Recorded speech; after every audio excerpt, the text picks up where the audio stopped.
거짓은 무너지고 진리가 선포되네. 이곳에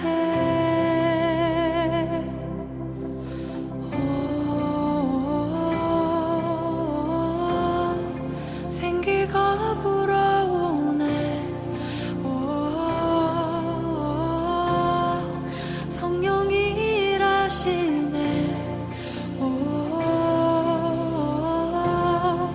회복이 일어나네. 부흥이 시작되네. 성령의 바람 여기 불어와 권능으로 임하시네. 거룩한 세대 여기 일어나 주님의 뜻 이루시네.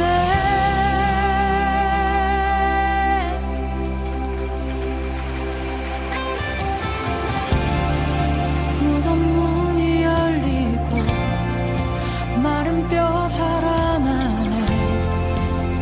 주로 인해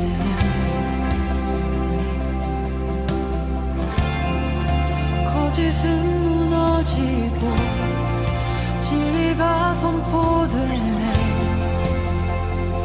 이곳에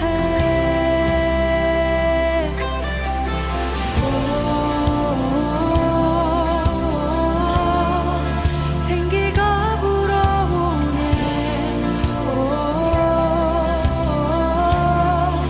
성령이 일하시네.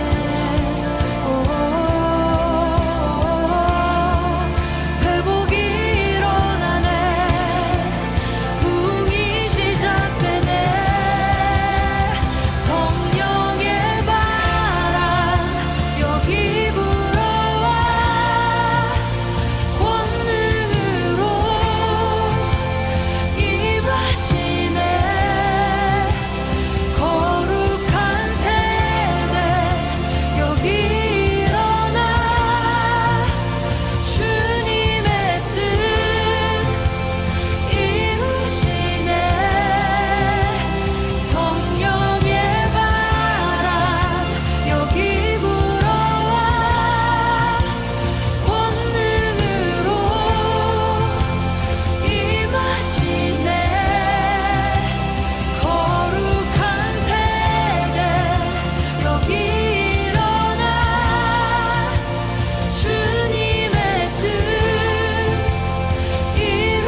할렐루야. 네, 오늘도 이렇게 우리 또 수요기도회로 오신 우리 모든 성도님들 환영하고 축복합니다. 이 시간 우리 잠깐 기도하고 우리 또 이렇게 기도의 자리, 예배 자리로 나아가도록 하겠습니다. 하나님 마음 감사합니다. 오늘 이렇게 우리가 또 수요기도 가운데 모이게 하심에 감사드리고, 오늘도 저희에게 있어서 또 이렇게 육체적인 쉼 또한 허락하심에 감사드립니다. 하지만 우리가 예배 가운데 나올 때 우리에게 진정한 쉼이 있을 줄 있습니다.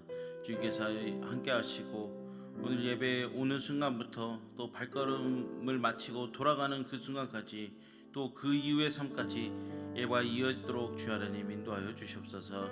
이 시간 이후에 또 찬양 가운데 함께 하시고 우리의 입술을 열어서 우리의 마음의 문이 열리는 귀한 시간 되게 하여 주시옵소서. 살아계신 예수 그리스도의 이름으로 기도드립니다. 아멘. 우리 시간 당신은 영광의 왕 찬양하시겠습니다.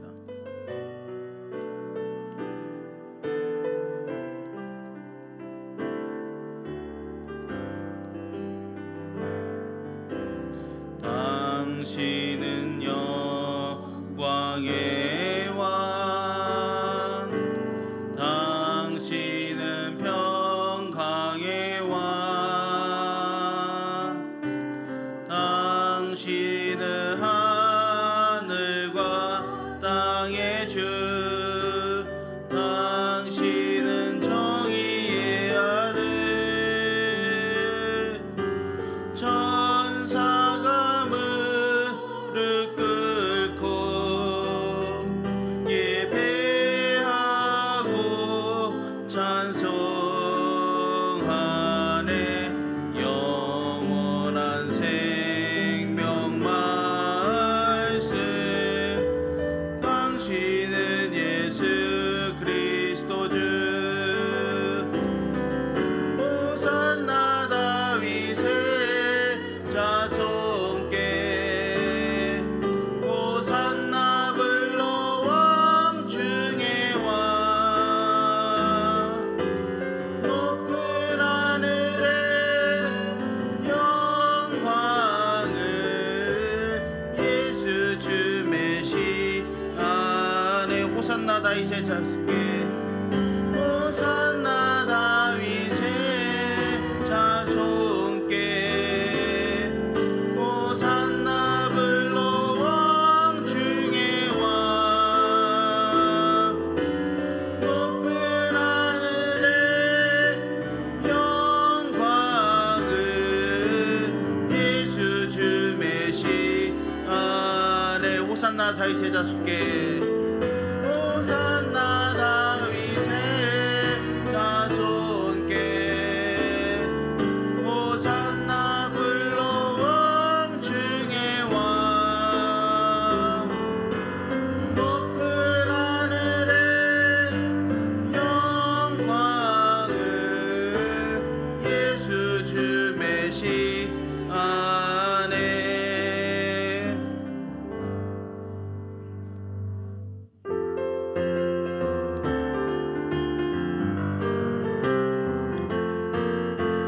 사람을 보며 세상을 볼 때 만족함이 없었네. 나의 하나님 그분을 뵐 때 나는 만족하였네. 저기 빛나는 태양을 보라. 또 저기 서 있는 산을 보아라. 천지 지으신 우리 여호와 나를 사랑하시니, 나의 하나님 한 분만으로 나는 만족하겠네. 사람을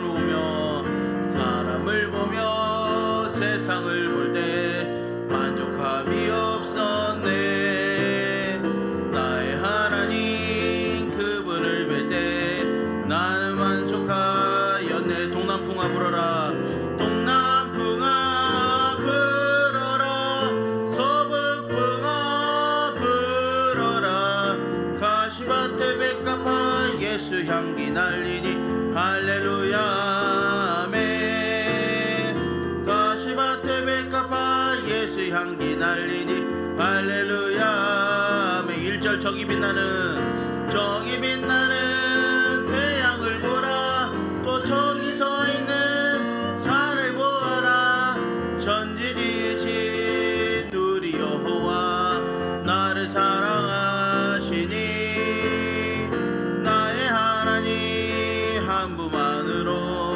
나는 만족하겠네. 2절 동남풍아 불어라. 동남풍아 불어라. 서북풍아 불어라.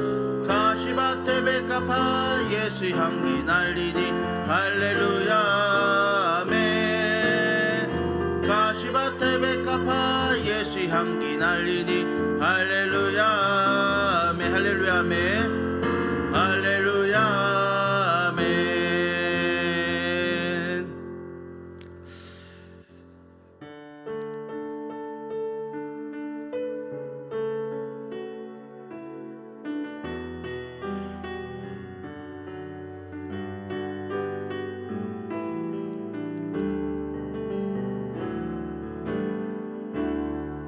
찬양의 열기 모두 끝나며 주 앞에 나와 더욱 진실한 예배 드리네. 주님을 향한 우리 2절 찬양합니다. 영원하신 왕 영원하신 왕 표현치 못할 주님의 존귀. 가난할 때도 연약할 때도 주의 모든 것 노래 이상의 노래 내맘 깊은 곳에 주께서 원하신 것 화려한 음악보다 뜻없는 열정보다 중심을 원하시죠. 주님께 드릴 마음의 예배 주님을 위한 주님을 향한 노래 중심 있는 예배 내려놓고 이제 나 돌아와 주님만 예배해요. 아멘. 우리 시간 잠깐 좀 기도했으면 좋겠습니다. 이 시간 우리 잠깐 우리 수요 기도를 향해 기도할 때 정말 우리 이 시간 우리가 찬양 가사의 고백처럼 때로는 우리의 삶 가운데서 나의 삶 가운데 있어서 예배의 중심이 살아있는지. 사실 오늘 저는 찬양을 생각하면서 오늘 또 이렇게 이 솔로몬과 많이 비교해 봤는데 사실 이 솔로몬도 어쩌면 예배의 삶이 무너졌기 때문에 나중에 타락하지 않나라는 생각이 좀 들었습니다. 그런 마음을 주셨는데 이 시간 우리가 좀 잠깐 기도할 때 우리가 찬양 가사의 고백했던 것처럼 우리의 삶 가운데 주님만 예배하는 삶 살게 하여 주시옵소서. 우리가 삶에 살아가는 모든 목적이 주님을 향해 살아가는 삶임을 고백하게 하시고 이후에 이어질 말씀 가운데도 은혜 받아서 또 이렇게 이후에 삶 가운데서도 적용하며 또 승리하며 살아갈 수 있게 하여 주시옵소서. 이 시간 우리 잠깐 이 두 가지 놓고 다 같이 통성으로 기도하도록 하시겠습니다. 기도하겠습니다. 하나님 감사합니다. 이 시간 하나님 우리 또 찬양 가사의 고백처럼 또 그런 정말 우리가 우리의 삶 가운데 예배를 놓지 않게 하여 주시옵소서. 예배자의 삶을 살게 하여 주시옵소서. 우리의 마음 가운데 항상 함께 하여 주시옵소서. 우리의 삶의 중심에 예배를 내려놓게 하여 주시옵소서. 예배 가운데 예배가 중심이 되게 하여 주시옵소서. 하나님 우리의 삶 가운데 항상 예배자로서 살아가게 하여 주시옵소서. 주 하나님 예배자로서 우리의 마음 가운데 항상 흡족한 삶 살게 하여 주시옵소서. 이 시간 또한 말씀을 듣습니다. 말씀 가운데 함께 하시고 역사하셔서 말씀을 통하여 역사하시는 주님을 바라보는 귀하고 놀라운 시간 되게 하여 주시옵소서. 주께서 함께 하여 주시옵소서. 주여 역사하여 주시옵소서.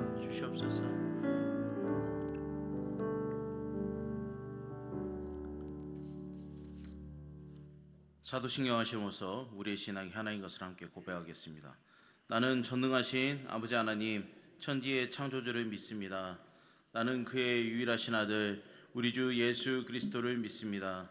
그는 성령으로 잉태되어 동정녀 마리아에게서 나시고 본디오 빌라도에게 고난을 받아 십자가에 못 박혀 죽으시고 장사된 지 사흘 만에 죽은 자 가운데서 다시 살아나셨으며 하늘에 오르시어 전능하신 아버지 하나님 우편에 앉아 계시다가 거기로부터 살아있는 자와 죽은 자를 심판하러 오십니다.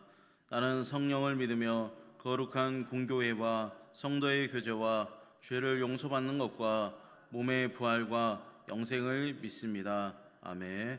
찬송가 312장 다 같이 찬양하시겠습니다. 찬송가 312장입니다.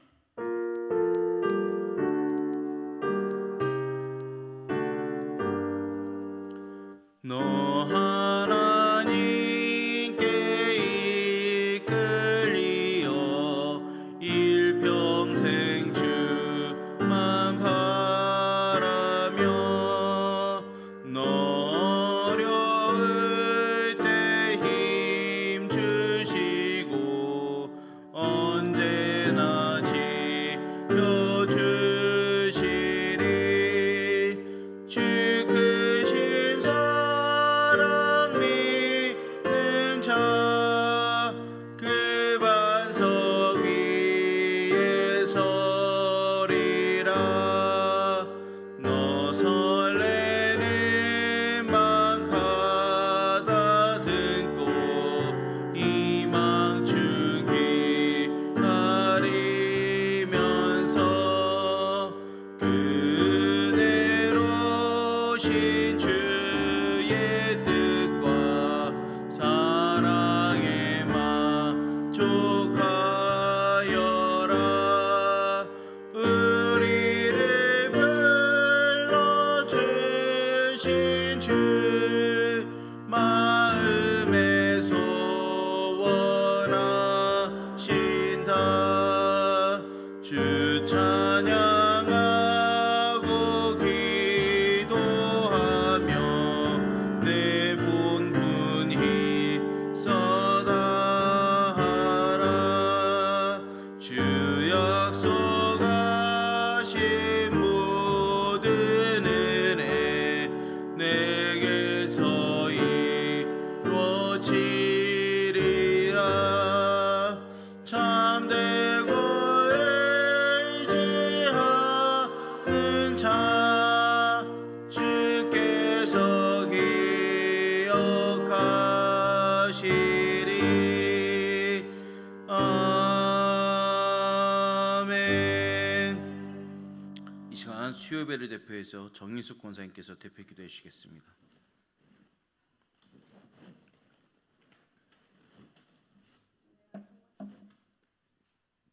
은혜가 충만하신 하나님, 주님의 귀한 은혜와 사랑에 감사드립니다. 날마다 저희들과 동행하여 주시고 연약한 우리를 예배의 자리로 인도하여 주시니 감사합니다.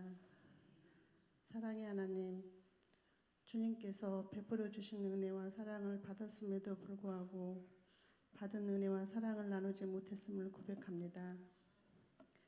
주는 그리스도시요 살아계신 하나님의 아들입니다 라는 베드로의 신앙 고백처럼 우리의 입술로 참된 신앙 고백을 할 수 있는 저희들 다 되게 하옵소서.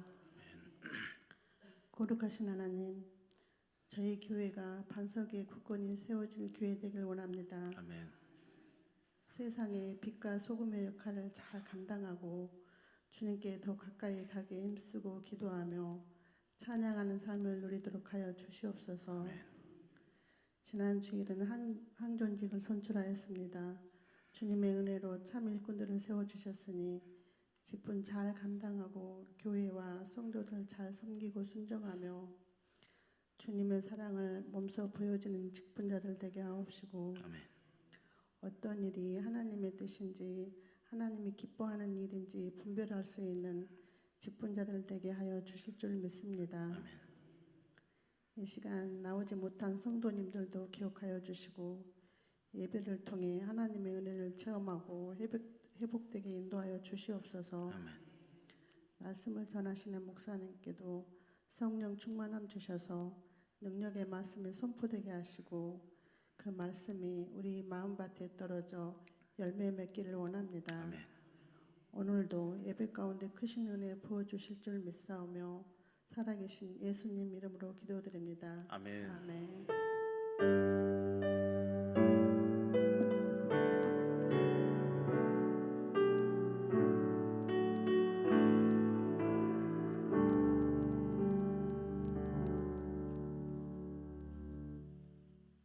우리에게 주신 말씀이 여기에 있습니다. 구약성경 열왕기상 11장 9절에서 10절입니다. 구약성경 532면에 기록되어 있습니다. 열왕기상 11장 9절에서 10절입니다.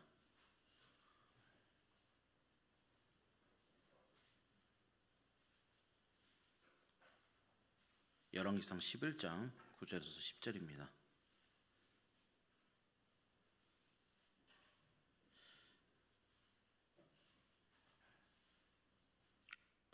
이 시간 하나님의 말씀을 여러분들과 제가 한 절씩 교독하시겠습니다. 솔로몬이 마음을 돌려 이스라엘 하는 여호와를 떠남으로 여호와께서 그에게 진노하시니라. 여호와께서 일찍이 두 번이나 그에게 나타나시고 이 일에 대하여 명령하사 다른 신을 따르지 말라 하셨으나 그가 여호와의 명령을 지키지 않았으므로. 아멘. 이 시간 신동 4, 5, 6 구역의 특송이 있으시겠습니다. 해당 구역원들은 앞으로 나와주시기 바랍니다. 신동 4, 5, 6 구역의 특송이 있으시겠습니다.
아멘.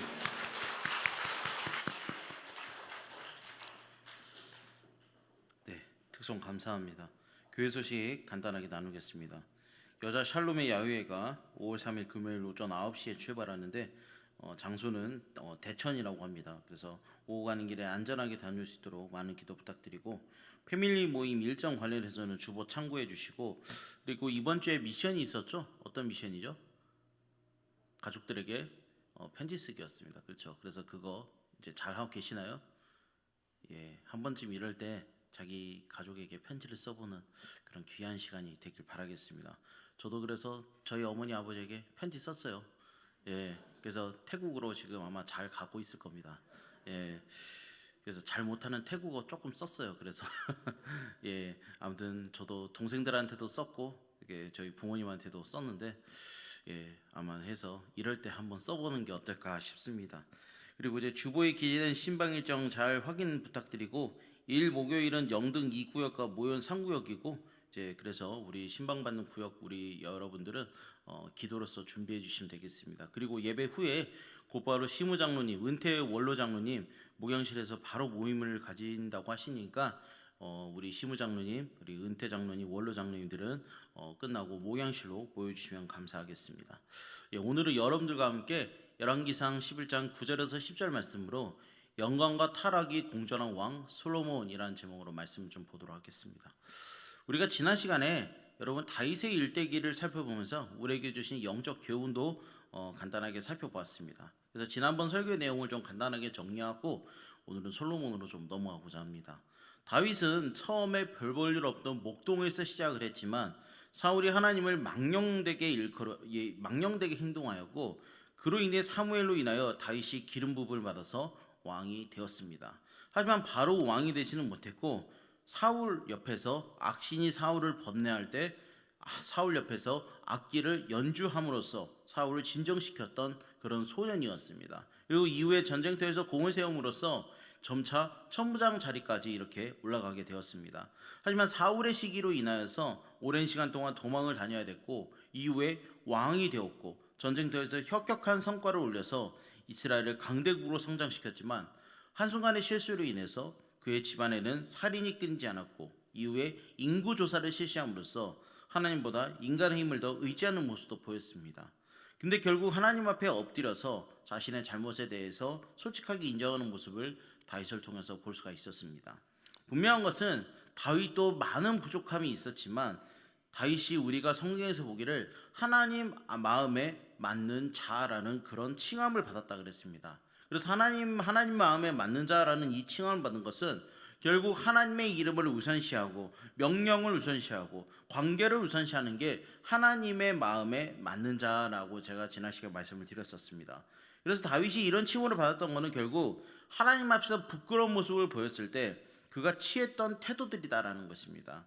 부끄럽고 숨기고 싶을지라도 솔직하게 하나님 앞에서 고백하고 용서를 구한 태도가 하나님 마음에 맞는 자였다라는 것입니다. 그래서 우리의 삶 속에서도 우리를 맞춰달라는 기도보다도 하나님 마음 앞에 맞는 자로서 우리는 살아가야 된다고 지난 시간에 다윗을 이렇게 마무리를 하였었습니다. 그리고 나서 오늘 이제 다윗도 역시 마찬가지로 수명이 다해서 자신의 조상 곁으로 돌아갔고 그래서 이제는 솔로몬이 왕이 되었다라는 것입니다. 여러분 우리가 솔로몬 하면 우리가 떠오르는 게 뭡니까? 솔로몬 하면 떠오르는 거. 네, 우리 솔로몬 하면 딱 떠오르는 게 지혜입니다. 지혜.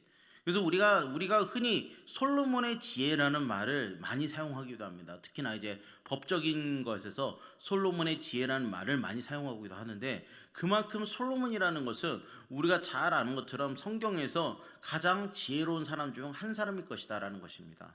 솔로몬에 대해서 제가 간단하게 좀 설명을 좀 하자면 솔로몬은 일단은 제 3대 왕입니다. 사울, 다윗에 이어서 솔로몬이 이스라엘의 제 3대 왕입니다. 솔로몬은 앞서 언급한 것처럼 굉장히 지혜로운 왕이었습니다. 구약 성경에는 5권으로 구성된 시가서가 있는데 소위 말하면 지혜의 문학이라고 불리는 이 책들이 있는데 이 중에서도 잠언, 전도서, 아가서 이 3권은 솔로몬이 쓴 것으로 알려져 있고 시편에도 일부 솔로몬의 시가 들어가 있다는 것입니다. 또한 솔로몬의 재판, 뒷날에 좀 이따가 보겠지만 자신의 악이라고 주장하는 2명의 여인을 심판한 이 에피소드 같은 경우에는 이런 솔로몬의 재판 이야기가 있을 정도로 솔로몬은 뛰어난 지혜를 찬양받았다라는 것입니다. 그래서 솔로몬이 왕이 된 직후의 모습에 대해서 성경은 이렇게 말하고 있습니다. 열왕기상 3장 4절과 4절인데 우리 한번 화면을 띄워주시겠습니까? 우리 열왕기상 3장 3절과 4절입니다. 우리 한번 다 같이 한번 읽어보겠습니다. 시작. 솔로몬이 여호와를 사랑하고 그의 아버지 다윗의 법도로 행하였으나 산당에서 제사하며 분향하더라. 이에 왕이 제사하러 기브온으로 가니 거기는 산당이 큼이라 솔로몬이 그 제단에 1,000번제를 드렸더니. 솔로몬이 왕이 된 직후에는 다윗의 법도를 따랐고 제사를 드렸다라고 말을 하고 있습니다. 물론 솔로몬은 이제 오늘 본문의 1절 말씀을 보면은 20대 파라오의 딸과 결혼도 하고 산당에서 제사를 드렸습니다. 사실 이거는 율법적인 관점으로 보면은 실수에 해당되는 거기도 합니다.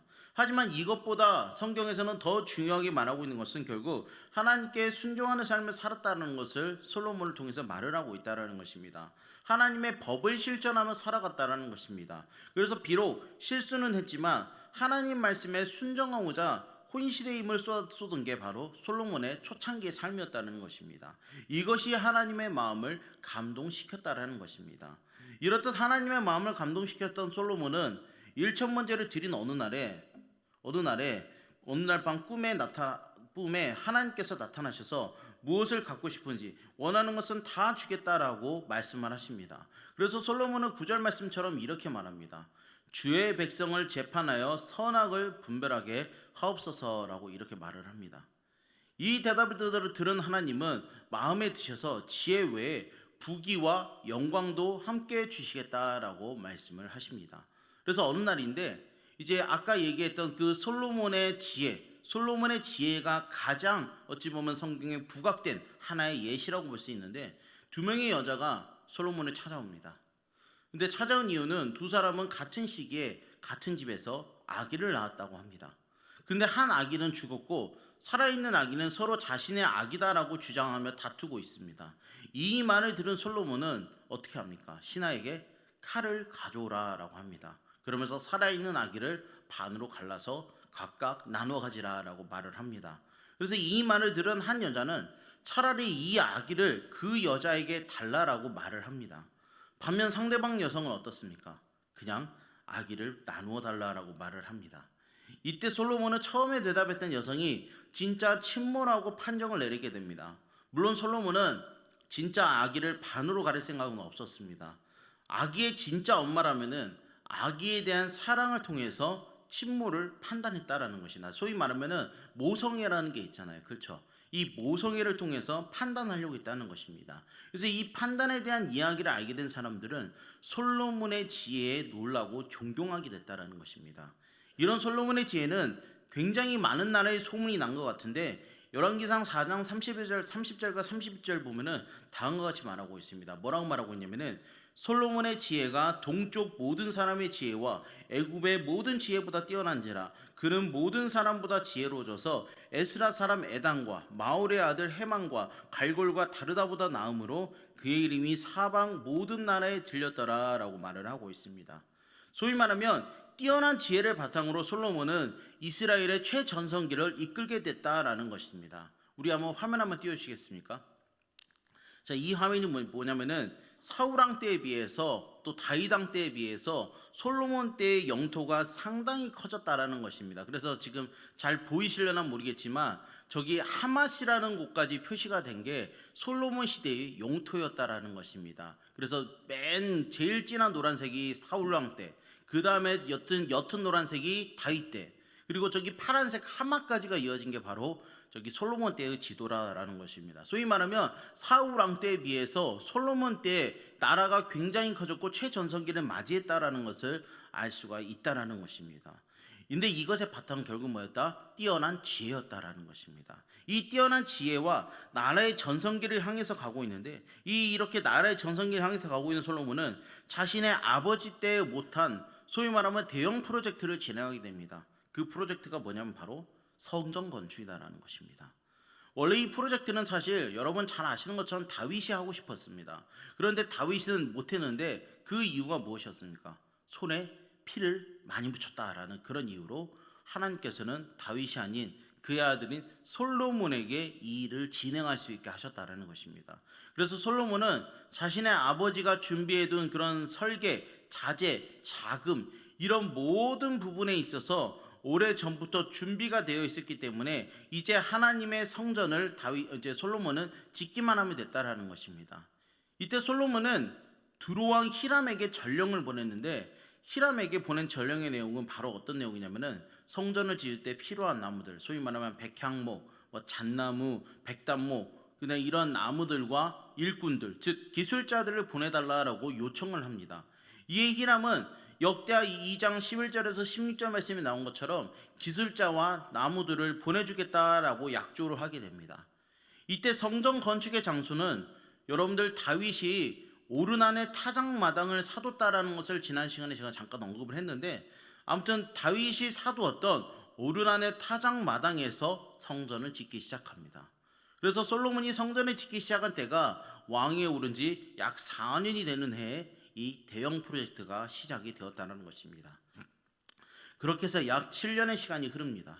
7년의 시간이 흐른 뒤에 성전이 완성이 되었습니다. 우리 화면을 좀 보여주시겠어요? 이 화면을 좀 보시면은 저게 솔로몬 성전의 외부 모습입니다. 여러분 어떻습니까? 웅장하죠, 굉장히. 안 웅장한가요? 예, 이게 실제로 이렇게 보면은 굉장히 웅장하고 멋이 있는 것 같습니다. 그래서 솔로몬 성전이 이렇게 그래도 이렇게 나름 이렇게 봤을 때 금으로도 둘러싸여 있고 굉장히 이렇게 많은 것들이 있는데, 근데 솔로몬 성전의 핵심은 바로 뭐였냐면은 지성소였습니다, 여러분. 지성소. 이 지성소의 크기가 가로가 20규빗, 세로가 20규빗, 높이가 20규빗이었다고 합니다. 1규빗이 약 45.6cm라고 한다고 한다면 20규빗은 9.12m 정도 된다라는 것입니다. 소위 말하면 가로, 세로 높이가 약 9.12m 정도 된다라는 것입니다. 사실 여러분, 가로, 세로 높이가 9.12m라고 하면 어떻습니까? 그렇게 크지는 않은 공간입니다. 그렇죠? 그렇게 크지는 않은 공간인데, 근데 이 방의 크기보다 여러분들 더한 것이 뭐였냐면은 이 지성소 안은 여러분 순금으로 다 금방을 했다라는 것입니다. 순금으로. 근데 그 금박의 무게만 약 600달란트라고 합니다. 여러분 600달란트 어마어마한 무게입니다. 그렇죠? 이 600달란트를 이렇게 했다고 하는데, 여러분 그리고 이 안에 들어간 이 못의 무게만 봐도 50세겔이고 다락방도 다 금박으로 덮였다고 합니다. 그리고 두 개의 그룹 형상 역시 금박이었는데, 이 날개의 길이가 각각 5규빗으로 4개의 날개를 합하면 약 20규빗이나 되었다라고 이렇게 말을 하고 있습니다. 이렇듯 지성소를 포함해서 딱 우리가 아까 화면으로 봤던 것처럼 멋진 성전이 딱 완공이 되었을 때 솔로몬은 너무나 기뻐서 성전을 하나님께 봉헌하였다라는 것입니다. 역대상 8장과 9장에서는 솔로몬의 성전 봉헌과 이를 기쁘시게 받으시는 하나님의 응답이 나오고 있다는 것입니다. 그래서 성전을 완공한 이후에 여러분 솔로몬의 영광은 사실 계속해서 지속되었다는 것입니다. 어느 정도로 영광이 지속되었냐면은 내부적으로는 이스라엘 백성들의 구성원들이 노예, 군인들을 지휘하는 지휘관, 그다음에 기병대, 책임자 등 내부 계층들이 탄탄하게 구성이 되어 있어서 자신들의 역할을 전부 다 충실하게 이행했다는 것입니다. 그리고 외부적으로는 두로에서 정기적으로 상선이 오가면서 이스라엘의 해안이 무역으로 번성하게 되었습니다. 그리고 이때 당시 벌어들이는 금의 양이 어마어마했는데 어느 정도였냐면은 금을 가지고 방패를 만들 정도로 엄청난 양을 자랑했습니다. 물론 이 방패는 소위 말하면 전쟁을 위한 용도는 아닙니다. 왜냐하면은 이 금을 방패로 쓴다 그러면은 무겁기도 무겁지만 이게 제대로 된 방어를 하지 못하기 때문에 금방 찌그러지고 이렇기 때문에 방패는 사실 이 금으로 만든 방패는 전쟁을 위한 용도는 아니었다는 것입니다. 그런데 중요한 거는 이 방패를 성전과 그다음에 궁전을 지키는 문지기들에게 들게 했는데 그만큼 나라가 평안했다라는 증거입니다. 전쟁의 위협이 없을 정도로 굉장히 나라가 평안했고, 더 나아가서는 대외 과시용으로 사용될 정도로 나라가 평안하고 강력했다라는 것입니다. 근데 이때 여러분 솔로몬을 만나기 위해서 우리가 잘 아는 스바 여왕이 찾아오게 됩니다. 근데 이 지금의 스바가 정확하게 어딜 말하는지는 모르겠지만 아무튼 스바 여왕이 찾아오게 되는데, 이 스바 여왕이 찾아온 이유는 선진국을 방문하고 이것을 자신이 다스리는 왕국에 적용하기 위해서 찾아왔다라는 것입니다. 그래서 이 스바 여왕이 찾아옴으로써, 그리고 더 나아가서는 솔로몬의 지혜 또한 시험해보고자 스바 여왕이 여러 가지 일을 목적으로 찾아오게 됐다는 것입니다. 물론 스바 여왕은 이 솔로몬의 지혜를 어느 정도 알아보고 싶어서 여러 가지 질문을 했겠죠. 이 질문을 했는데, 근데 이 솔로몬은 질문에 대해서 막힘없이 대답을 하였습니다. 그러면서 스바 여왕은 다음과 같이 대답을 하는데, 열왕기상 10장 8절에서 9절입니다. 제가 읽어보겠습니다. 복되도다 당신의 사람들이여, 복되도다 당신의 이 신하들이여, 항상 당신 앞에 서서 당신의 지혜를 들음이로다. 당신의 하나님 여호와를 송축할지로다. 여호와께서 당신을 기뻐하사 이스라엘 왕위에 올리셨고 여호와께서 영원히 이스라엘을 사랑하심으로 당신을 세워 왕으로 삼아 정의와 공의를 행하게 하셨도다 하고 라고 말을 하고 있습니다. 물론 스바이 왕이 감동한 게 솔로몬의 지혜라든가 뭐 성전이라든가 그리고 또 궁전도 같이 지었는데 이 궁전의 크기라든가 뭐 궁중 예법이라든가 의복이라든가 이런 외형적인 부분을 보고 사실은 감동했다는 것입니다. 그러면서 아까 얘기했던 8절과 9절처럼 이렇게 솔로몬을 찬양했다는 것입니다. 하지만 분명한 것은 여러분, 이 스바이 왕의 반응만으로도 솔로몬 시대의 그 이스라엘의 위치가 어느 정도인지를 대략적으로 우리는 알 수 있다는 것입니다.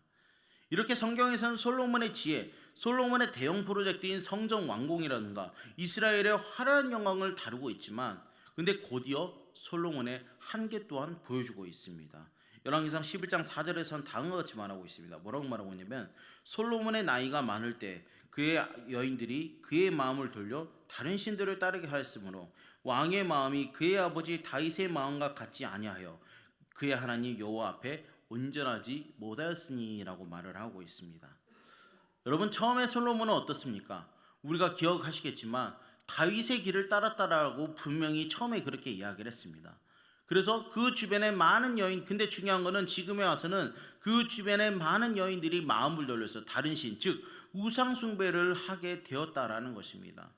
물론 솔로몬은 그때 당시에 그런 나라적인 상황으로 봤을 때, 대외적인 상황으로 봤을 때 그런 강력한 국가와 동맹을 맺기 위한 어떤 정략적인 목적으로 다른 여성들과 혼인을 했을 수도 있습니다. 그런데 궁극적으로는 이것이 결국 솔로몬을 타락으로 이끌게 됐다라는 것입니다. 하나님께서는 왕의 자격 중에 아내를 많이 두지 말아야 한다는 것을 신명기 17장 17절과 열왕기상 11장 2절에서 분명히 말씀하셨습니다. 그런데 솔로몬은 약 700명의 후궁과 300명의 첩을 뒀다는 것입니다. 이렇게 많은 후궁과 첩으로 인하여서 솔로몬은 정말 각각의 그런 출신들 나라에 그런 우상을 들여오게 되었고, 그래서 그 결과 이스라엘이 또 우상으로 다시 뒤덮이게 되는 그런 결과를 초래하게 되었다는 것입니다. 그렇게 초래하게 됐다는 것입니다. 하나님께서는 다음과 같이 말씀하셨는데 우리 화면을 좀 띄워주시겠습니까? 우리 보면은 제가 읽어보겠습니다. 솔로몬이 마음을 돌려 이스라엘 하나님 여호와를 떠남으로 여호와께서 그에게 진노하시니라. 여호와께서 일찍이 2번이나 그에게 나타나시고 이 일에 대하여 명령하사 다른 신을 따르지 말라 하셨으나 그가 여호와의 명령을 지키지 않았으므로 여호와께서 솔로몬에게 말씀하여 이르시되 내게 이러한 일이 있었고 또 내가 내 언약과 내가 내게 명령한 법도를 지키지 아니하였으니 내가 반드시 이 나라를 내게서 빼앗아 내 신하에게 주리라 라고 말씀하고 있습니다. 여러분, 아무리 대단한 권력과 영광을 가지고 있다고 하더라도, 지혜를 가지고 있다 하더라도 그의 영광은 단 한순간에 타락으로 바뀌게 됐다라는 것입니다. 더 나아가서 솔로몬 당시에 솔로몬 주변 국가들 중에서 이스라엘과 적대적인 세력들은 언제든지라도 이스라엘을 쳐들어올 준비를 하고 있었다라는 것입니다. 솔로몬의 대표적인 적대 세력들이 있었는데 몇 가지가 있었는데 그 대표적인 적대 세력들을 보면 첫 번째는 에돔 출신의 하닷이 있었습니다. 그리고 두 번째는 엘리아다의 아들 르손이 있었습니다. 물론 이 두 적들은 솔로몬 시대에 있어서 솔로몬에게는 가장 큰 골칫덩이 중에 하나였습니다. 그런데 우리가 주목해야 될 적이 있습니다. 그 가장 무서운 적이 뭐냐면은 느밧의 아들 여로보암이었습니다. 여러분이 여로보암은 잘 아시는 것처럼 훗날에 가면은 북이스라엘 다스리는 초대 왕으로서 등극을 하게 됩니다. 근데 이 여로보암은 여러분 에브라임 지파 출신입니다. 에브라임 지파 출신으로 인해서 아히야 선지자를 통해서 자신이 왕이 될 거다라는 것을 알았습니다. 그래서 솔로몬에게 반역을 일으켰습니다. 이 사람 또한 솔로몬 밑에 있던 장군이었는데 이 사람은 반역을 일으킵니다. 그러나 이 반역이 어떻습니까? 처음에는 실패로 돌아갑니다. 그래서 이집트로 망명을 하게 되었습니다. 그래서 여로보암 훗날에 솔로몬이 죽고 난 이후에 그의 아들이 르호보암이 왕이 되었을 때 다시 여로보암은 돌아올 수가 있었다라는 것입니다. 이렇게 세 명의 적이 솔로몬을 괴롭혔지만 결국 솔로몬의 탄압은 솔로몬 그 자신이 원인이었다라는 것입니다. 처음에 하나님께서는 솔로몬에게 영광, 부귀, 지혜 이런 것들을 다 허락하셨지만 자꾸만 변해가는 이 솔로몬을 향해서도 수차례 경고를 주시기도 하셨다는 것입니다. 하지만 그 결과 솔로몬은 어떻습니까? 너무나 번영에 취해서 그 경고조차 잊게 되었다는 것입니다. 그리고 그의 수많은 아내들로 인해서 이스라엘 땅에는 각종 나라의 우상들이 들어오게 되었고 이스라엘 땅 전역에 우상 숭배의 문화가 다시 한번 퍼지게 됐다는 것입니다. 이후에 하나님께서는 자신의 예고하신 말씀처럼 나라를 분열시켰습니다. 그래서 남유다, 북이스라엘 이렇게 나라를 분열시켰고 그래서 남유다는 여러분들 잘 아시는 것처럼 르호보암이 다스렸고 북이스라엘은 여로보암이 다스리게 되는 그런 결과가 일어나게 되었습니다. 이렇듯 솔로몬의 일대기를 이렇게 살펴봤는데 성경에서 말하는 솔로몬의 평가는 상당히 여러분 극단적인 것 같습니다. 왕으로서 굉장히 잘한 부분도 있었지만 한편으로는 나라를 분열시킨 장본인이었기 때문에 그의 평가는 상당히 양극단을 달리고 있는 게 그 성경의 평가입니다. 그러면은 먼저 이쯤 돼서 솔로몬의 잘한 부분과 잘못한 점을 다시 한번 좀 살펴보고자 합니다. 먼저 잘한 점은 글씨가 좀 작아서 잘 안 보이시겠지만 제가 그냥 읽어보겠습니다. 먼저 잘한 점은 겸손하게 지혜를 구해서 하나님께 큰 축복을 받았다는 것입니다. 그리고 악의를 들고 다투는 두 여인을 멋지게 판결한 것, 그 다음에 이스라엘의 전성기를 이끌었고 성전 건축을 했고 그 외에 솔로몬의 궁전, 예루살렘의 성벽, 요새 등을 건설한 것이었고 무역을 활발히 하여서 경제를 발전시켰고 주변 왕국들과 조약을 맺은 것이 어찌 보면 솔로몬에게 이 가장 잘한 점입니다. 그러면 반면에 잘 못한 점도 있는데 이 잘못한 점도 다음과 같습니다. 먼저는 수많은 아내를 뒀다는 것, 그리고 그 아내들로 인하여 이스라엘 땅에 각종 우상들이 들어오게 된 것, 하나님의 충고를 무시하여 훗날 이스라엘의 분열의 원인을 만든 것, 그 다음에 백성들에게 무거운 세금과 노동을 강요하여 반감을 산 것, 이런 것들이 있었다라는 것입니다. 여러분 보신 것처럼 어떻습니까? 이 솔로몬의 평가는 약간 정말 양극단을 달리는 것 같습니다. 이 양극단을 달리는데 근데 분명한 것은 이렇게 양극단의 평가가 존재하는 왕인데 그렇다면 우리 오늘 이 시간에 솔로몬을 통해서 우리에게 주시는 교훈이 무엇인가라는 것입니다. 그것은 바로 하나님만 끝까지 신뢰하는 믿음이다라는 것인데 오늘 말씀 9절과 10절 다시 한번 다 같이 읽어보겠습니다. 9절과 10절입니다. 시작. 솔로몬이 마음을 돌려 이스라엘의 하나님 여호와를 떠남으로 여호와께서 그에게 진노하시니라. 여호와께서 일찍이 두 번이나 그에게 나타나시고 이 일에 대하여 명령하사 다른 신을 따르지 말라 하셨으나 그가 여호와의 명령을 지키지 않았으므로. 아멘. 하나님은 솔로몬에게 너는 다른 신을 따르면 안 된다라고 분명히 경고하셨습니다. 이 말씀은 나만 의지해라, 내가 너를 책임져 주겠다라는 그런 뜻도 가지고 있습니다. 그런다 솔로몬은 어떻습니까? 그러한 하나님의 말씀을 듣지 않았습니다. 왜냐하면 그의 마음 한가운데는 어찌 보면 그 거대한 제국, 이 모든 것들이 이렇지만 그의 마음 한가운데는 사실 불안이라는 게 존재했다는 것입니다. 자신은 많은 것을 이뤄냈지만 그것들을 자신의 힘으로만 지키려고 했기 때문에 솔로몬은 외로웠고 불안했다는 것입니다.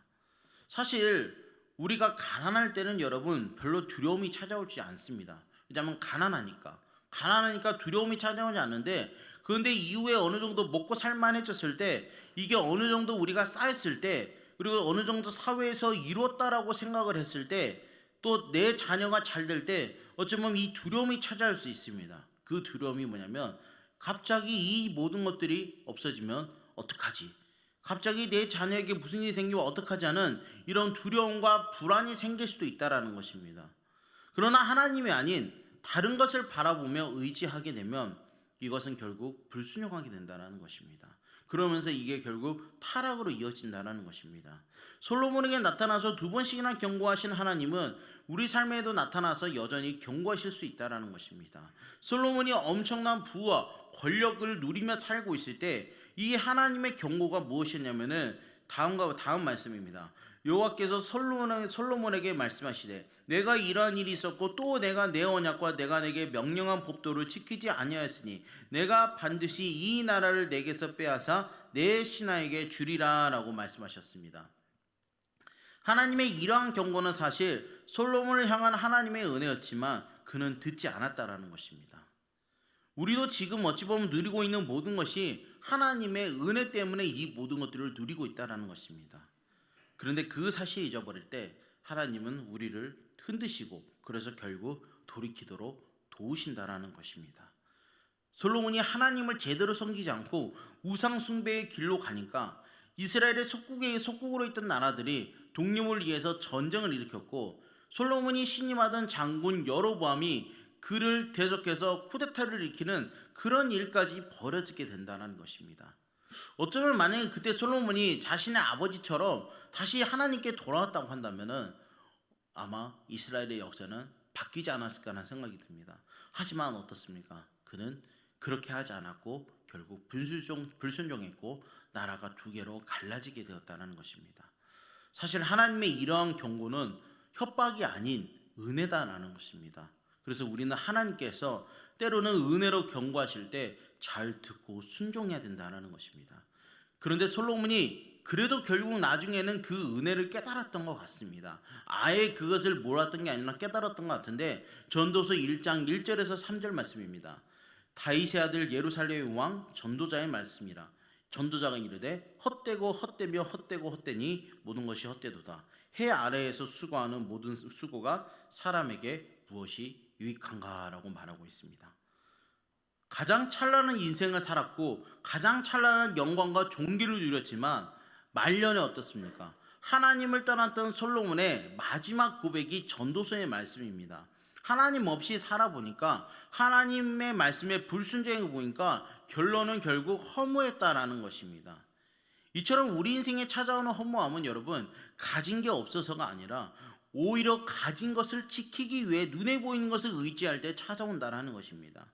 여러분 우리의 가장 근본적인 문제가 무엇이냐면은 하나님을 끝까지 붙잡지 않는 것이다라는 것입니다. 눈에 보이지 않는 하나님이 불안하니까 우리는 눈에 보이는 것만을 붙잡고 싶었다라는 것입니다. 그래서 솔로몬이 그렇게 했고 우리도 그럴 때가 너무나 많다라는 것입니다. 여러분 그래서 공고한 날이 오기 전에 우리는 창조주 하나님을 기억해야 된다는 것입니다. 우리에게 경고하시는 하나님의 음성이 우리의 삶의 은혜다라는 것입니다. 그래서 그 경고가 지나면 공고한 날이 오게 되는데 그때는 어찌 보면 너무 늦는 것 같습니다. 그러므로 우리를 향한 지금의 이런 경고가 하나님의 가장 구체적인 사랑의 표현이다라는 것입니다. 전도서 10장 13절 말씀에서는 다음과 같이 말하고 있습니다. 할 말은 다 하였다. 결론은 이것이다. 하나님을 두려워하여라. 그분이 주신 계명을 지켜라. 이것이 바로 사람이 해야 할 의무다라고 세번역 버전에서는 이렇게 말을 하고 있습니다. 여러분 인생의 한국인은 어떠냐면은 젊은 시절도 아니고 우리가 잘 나갈 때도 아니고 우리가 어떤 뭔가를 누릴 때가 아니라 하나님을 경외할 때가 인생의 한국이다라는 것입니다. 그래서 그분을 끝까지 바라보는 때임을 기억하고 오직 하나님만 신뢰하는 믿음으로 승리하는 우리 모두가 되길 바라겠습니다. 기도하겠습니다. 오늘 솔로몬의 일대기와 말씀을 통하여 주신 영적 교훈을 우리에게 살펴보았습니다. 우리의 삶 속에서는 솔로몬과 같은 실패를 하지 않게 하여 주시옵소서. 혹여나 실패한다고 하더라도 우리가 다시 하나님께 돌아오게 하시고 다윗처럼 하나님 앞에 솔직하게 나아가고 회개의 자리로 나아가는 이리 한빛교회 성도님들이 되게 하여 주시옵소서. 하나님의 마음에 맞는 자로 살아가게 하시고 언제 어디서든지 하나님만 바라보며 나아가는 이리 한빛교회 성도님들이 되게 하여 주시옵소서. 예수 그리스도의 이름으로 기도드립니다. 아멘. 이 시간 우리 찬양의 열기 찬양하시겠습니다.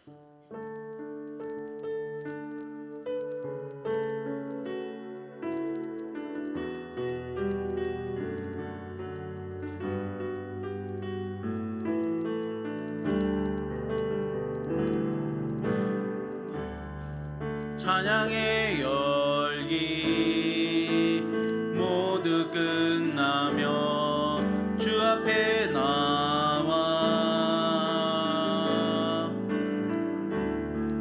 더욱 진실한 예배 드리네. 주님을 향한 노래 이상의 노래 이상의 노래 내맘 깊은 곳에 주께서 원하신 것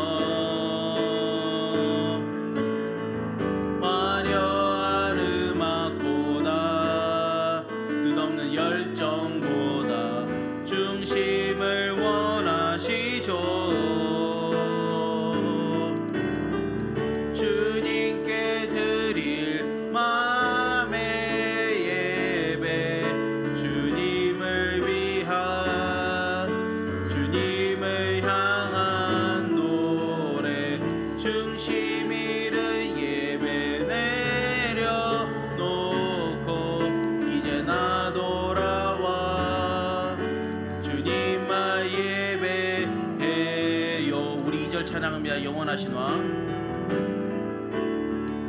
영원하신 왕, 표현치 못할 주님의 존귀. 가난할 때도 연약할 때도 주의 모든 것, 노래 이상의 노래, 노래 이상의 노래, 내 맘 깊은 곳에 주께서 원하신 것, 화려한 음악보다 뜻없는 열정보다 중심을 원하시죠. 주님께 드릴 마음의 예배, 주님을 향한 노래, 중심 잃은 예배 내려놓고 이제 나 돌아와 주님만 예배해요. 주님을 향한 노래,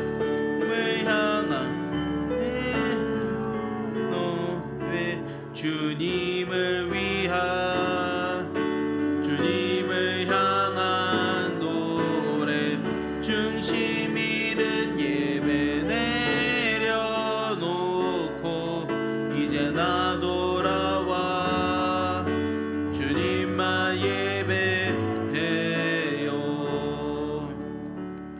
우리 이 시간 다 같이 기도할 때 먼저는 우리가 불렀던 찬양의 고백처럼 화려한 음악 열정보다 주님을 향한 삶의 예배를 드리게 하여 주시옵소서. 주님만 예배하며 살아가게 하여 주시옵소서. 두 번째는 오늘 주신 말씀처럼 하나님을 경외하고 영광의 자리에 있을 때 교만하지 않고 하나님을 신뢰하고 끝까지 바라보게 하여 주시옵소서. 또 특별히 이 시간 우리 영적 교우들을 위해서 기도합니다.